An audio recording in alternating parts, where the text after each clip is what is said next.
Ito po yung mga going 3 months natin na pure darag native chickens.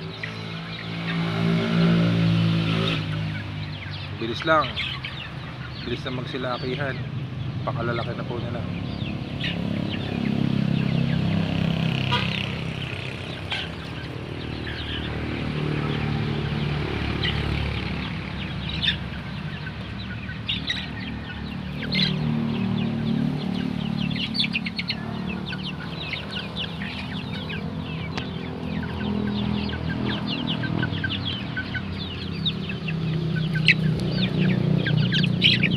Yan, halo na po. Meron ng mga 3 months dito. Merong going 3 months.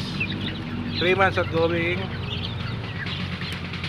3 months. Ayan. Pero may mga 3 months na rin po. Yan. Gaya po na rooster na to. Yan.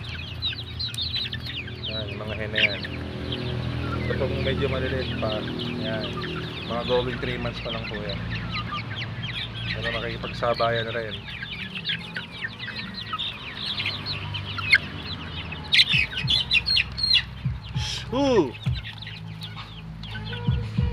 Masyadong matapang.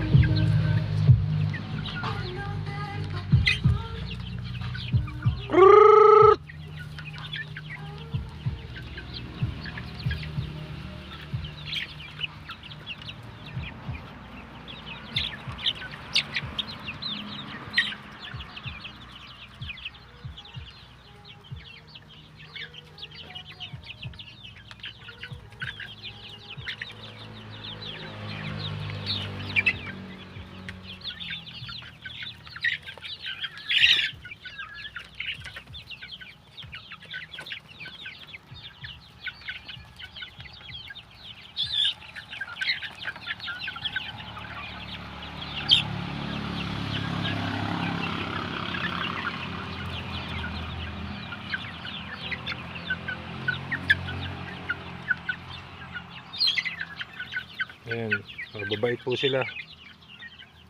Napakababait, napakaamo.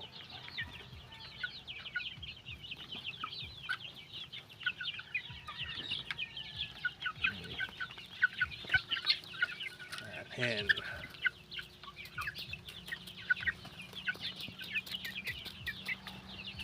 Ayan po yung mga going 3 months. Ayan.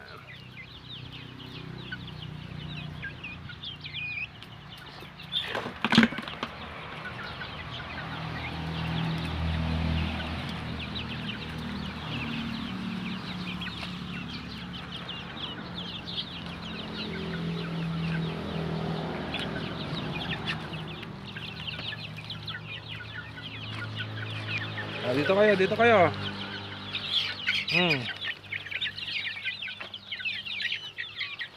Huwag na kayo sumunod dito. May malalaki.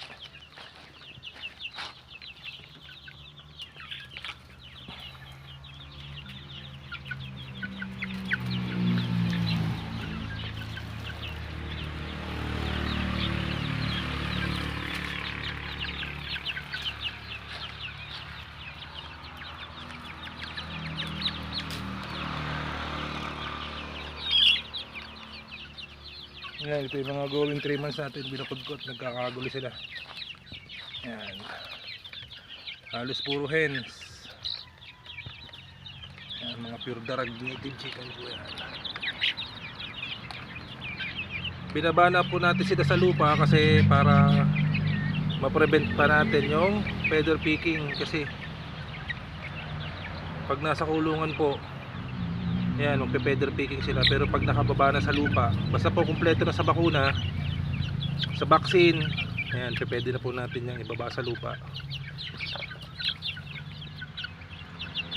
Tsaka pag kumpleto na rin po yung mga balahibo nila.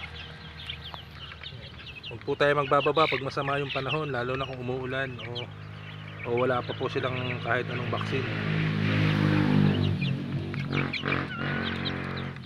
Puro prevention lang po.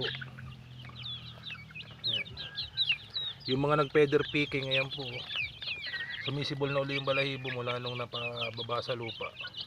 Hindi na sila nagpe-feather picking kasi mga busy na sila. Ayan, hindi na sila ganun na stress.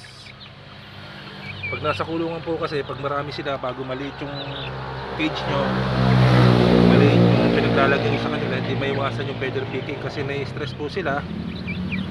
Kasi naiinitan sila bago, syempre, nabuboring. Wala silang ibang gagawin kundi tukayin yung mga kasama nila. Ayan. So may iwasan po natin yun. Ayan. Ito po isang paraan. Ayan. Comment lang po kayo below sa may mga tanong. Ayan.